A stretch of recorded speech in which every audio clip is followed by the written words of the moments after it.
want to welcome you to a place that you wish you didn't have to be today.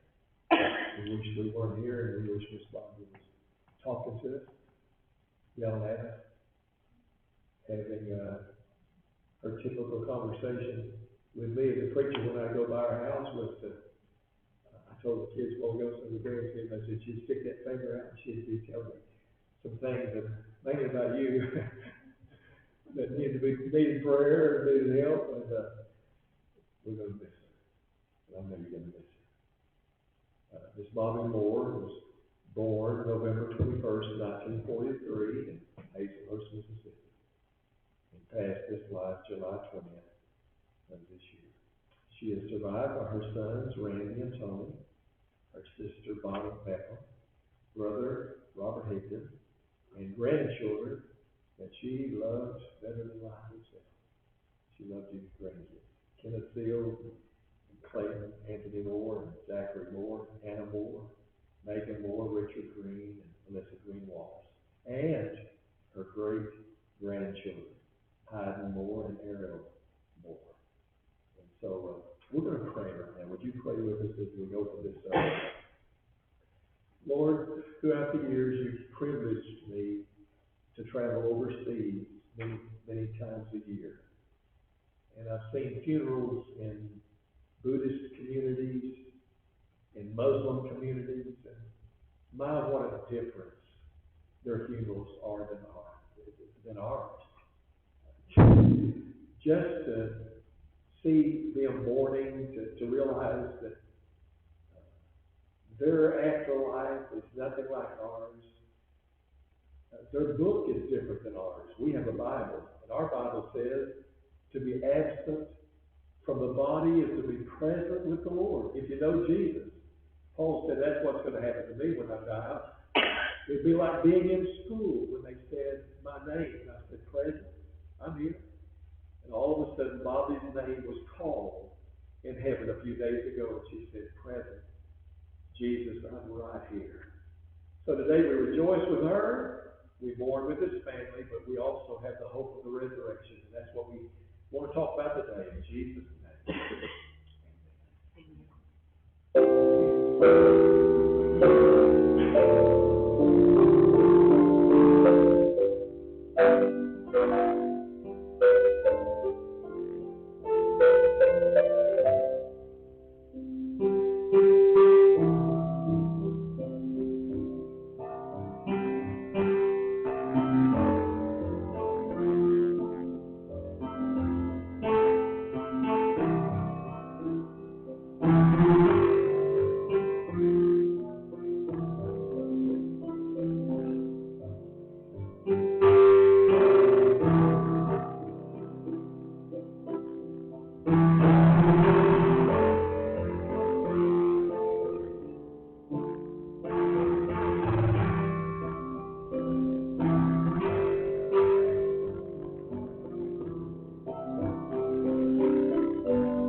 Paul makes a statement in his letter to Timothy, the young man that he mentioned, and he said, "I've fought a good fight, and I've kept the faith. Henceforth there's laid up for me a crown of righteousness, which the Lord, the righteous judge, will give me in that day, and not to me only, but to all those who love his appearing." His Father loved Jesus. Now, some years ago, I had a funeral that I did for a lady that was pretty well off, evidently lived, I believe, in a nice home, beautiful car. Looked like they had a lot of money, but she had a ring on that was, I know, came from a Cracker Jack box. And it looked funny on her attire to see that ring. And I was looking at it, and she said, "You look at my ring?" I said, "Well, I just wondered about it." She said, "Well, that was the first ring that my husband could get me. And we've been married all these years, and it's just precious to me because it has memories." And my mom and dad used to lead us singing in the old country church, and they used to say, "Precious memories, how they linger." So the boys called me. Was it yesterday, day before yesterday? I forget these days. And were sharing some memories with me that they had. And let me tell you something about memories. Nobody can take that away from me. That's why in front of most churches we have in front of ours a table like this that says, "Do this in remembrance of me." And Jesus said to his disciples, "Always remember my blood and my body." Because when you remember something, you relive it. You bring it back to life. How many of you can just smell a smell somewhere, and all of a sudden you're back in the kitchen at Thanksgiving time and with the family, and it's just a song you hear, and you're back there just like you were years ago. And that's what memories will do for you in the future. Precious memories. So the guys were sharing with me some things about their memories of Mom. One thing is they reminded me that Sandra is back here. There's Sandra up there. These were our bus kids. I didn't remember that. When we first started busing years and years ago, they were some of our bus kids in Sojourner Trailer Park. And we were wondering how our kids turned out. Yeah, it looks like they turned out good. So anyway, they were telling me about them being picked up on the bus. And I thought, I think I remember the honoriness of those two fellas. Those guys ago. But they were sharing how that through the years we've been connected to church with you guys. And of course, Sister Bobbye was a member of our church for years. They said she liked to do certain things. She liked to sew. I don't know, after you worked in a shirt factory for some years, if you like to sew, but she tends to have carried that over. She could sew excellently and loved to cook. Now, some of you know about her cooking. These guys said that she was probably one of the best cooks ever. Said her mama was a full-blood Choctaw Indian, Choctaw right here. And so said she taught Bobbye all these recipes. And I felt like when we were talking over the phone that Grandpa Jones on Heal was going, yum, yum. Because they're talking about turkey dressing was the best ever if you ate her turkey. And deviled eggs. She took the devil out of it. But anyway, she loved to cook. You remember her dishes. She loved to do yard work. I don't know if you went over to her house and saw the flowers around.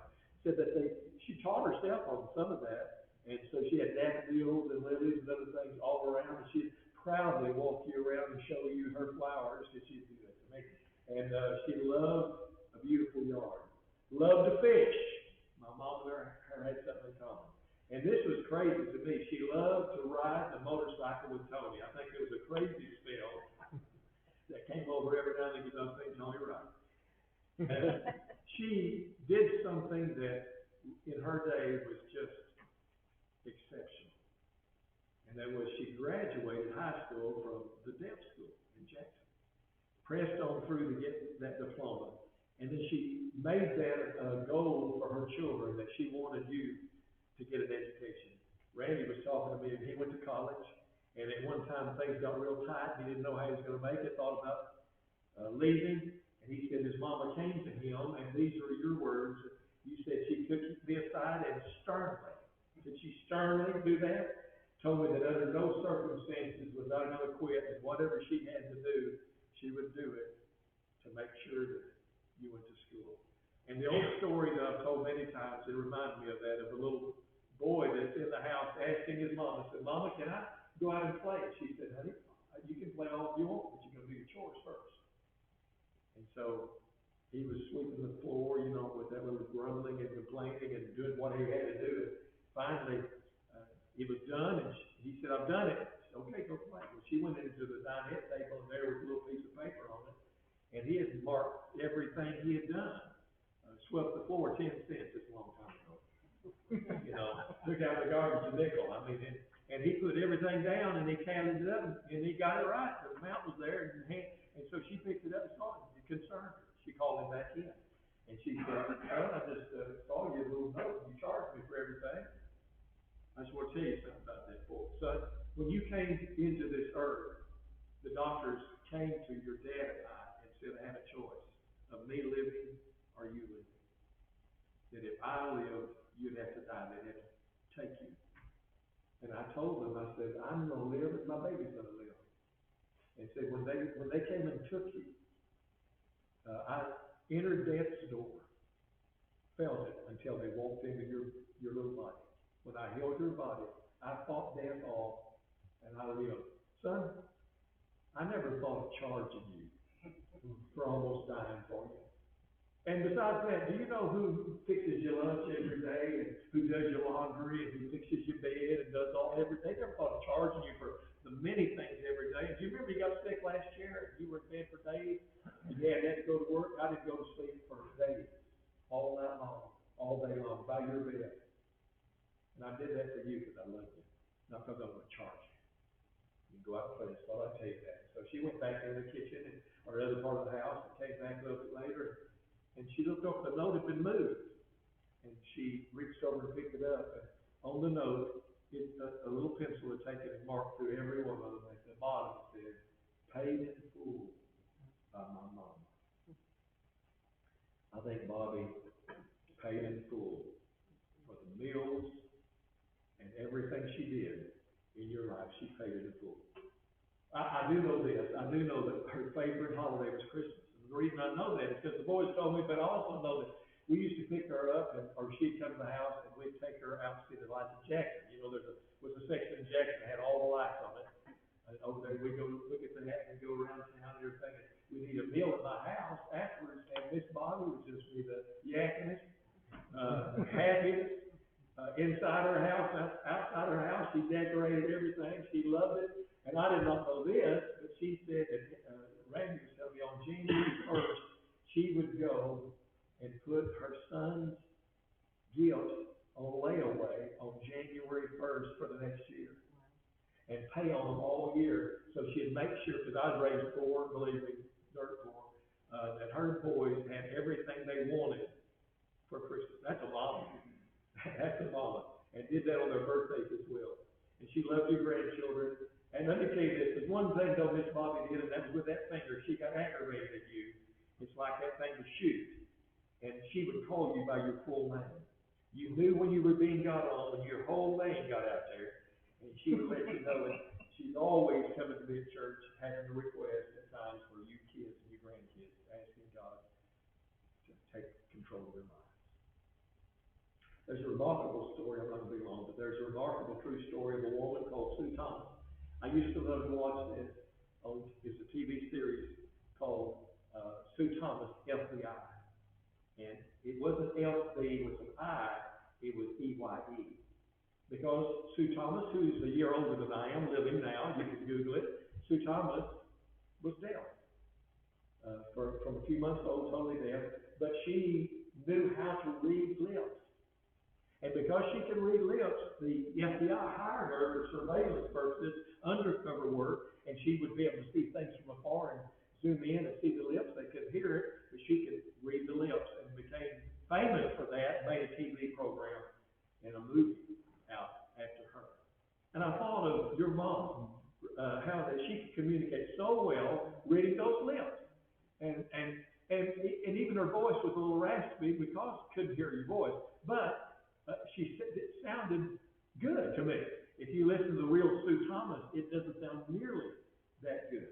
And I thought of Mark chapter 7. There was a deaf man, deaf and mute, they brought him to Jesus, and here's what it says in Mark 7. Jesus took him aside away from the crowd. In other words, Jesus treated this man with total respect for his deafness. Didn't do it publicly, not to embarrass him, took him to the side, and then Jesus did sign language. You didn't know Jesus knew sign language, but Jesus did sign language so he would know what he was doing to him. He took his hand and he put them in the man's ears to let him know, I'm going to clear up your deafness. Then he took his fingers and touched his tongue and let him know, I'm going to take care of your muteness, your tongue. And then the Bible says when he healed him, that the man heard and spoke. Now, I'd like to have been there on that occasion when that man spoke. When Jesus said, Ephrathah, which means be open, and he opened his ears, what was his reaction? Well, I'm going to tell you, you can find out. All you've got to do is Google this. It's cochlear, cochlear implant. There are 360 million people on planet Earth that have no hearing or almost no hearing, that they're changing their lives with this implant.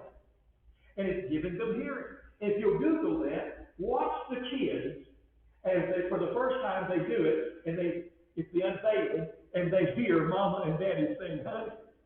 Their eyes get this huge, and they begin to giggle, kids giggle. But when you watch the adults do it, their eyes get just as wide, but they do the opposite. They start crying because they've never heard a human voice.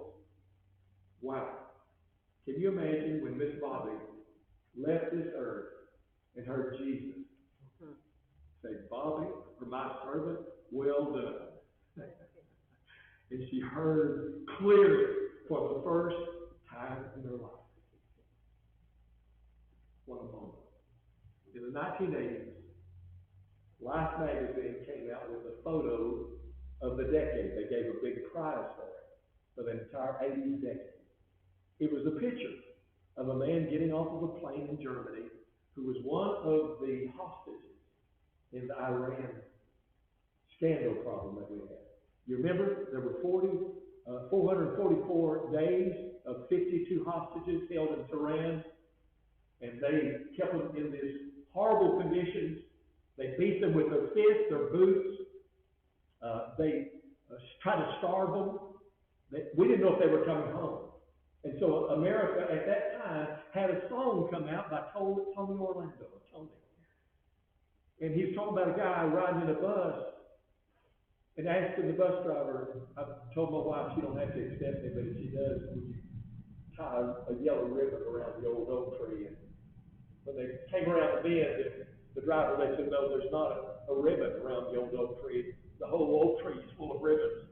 So America got a hold of that and started putting yellow ribbons on our antennas or telephone poles or houses, trying to tell those 52 hostages, we're believing that you're going to come home. Well, the picture was of them releasing them, and this one guy getting off of the airplane, steps down the steps, and all of a sudden, to the side is this little girl, about 8 or 10 years old, in a yellow dress. The police are reaching out, trying to keep her, but can't hold her. She bursts forth from them, because that's Daddy, and she's running to Daddy, and the cameraman got it, just as she's leaping in the air, and his arms are waiting, and captured the look on his face when he saw his baby. And I believe that's the captured picture of Bobbye Moore when she looked and saw Jesus. Wow! And got a hug from the Son of God. Can you imagine that moment? You see, my favorite movie was black and white when it came out in 1939, The Wizard of Oz. And when Dorothy's house quit spinning and landed, the genius of the producers was black and white, but they knew they'd just invented Technicolor. And when she opens that door and steps out to the color that was the first time on the screen in 1939, and people were ooh and ah. That's when she said, all that color? She's holding Toto and said, Toto, we can't sleep anymore.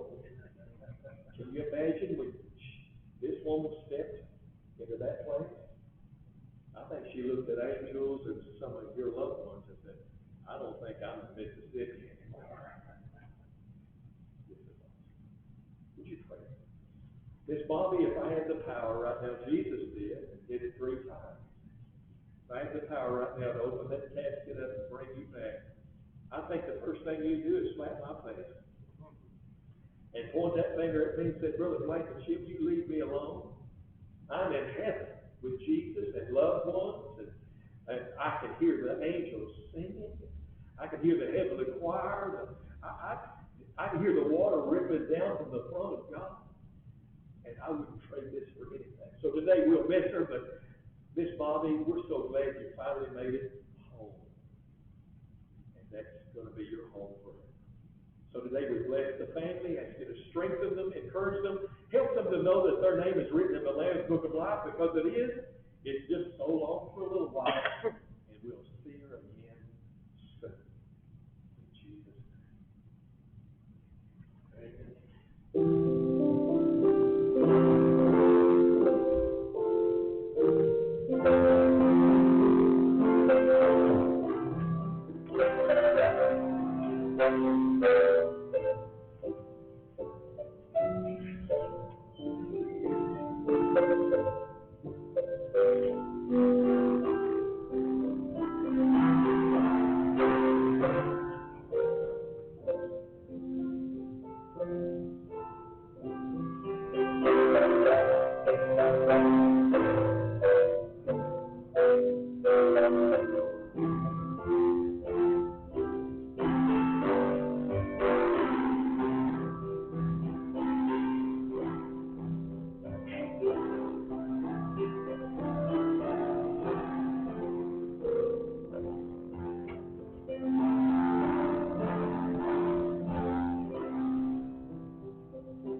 Thank you very much. No, thank you.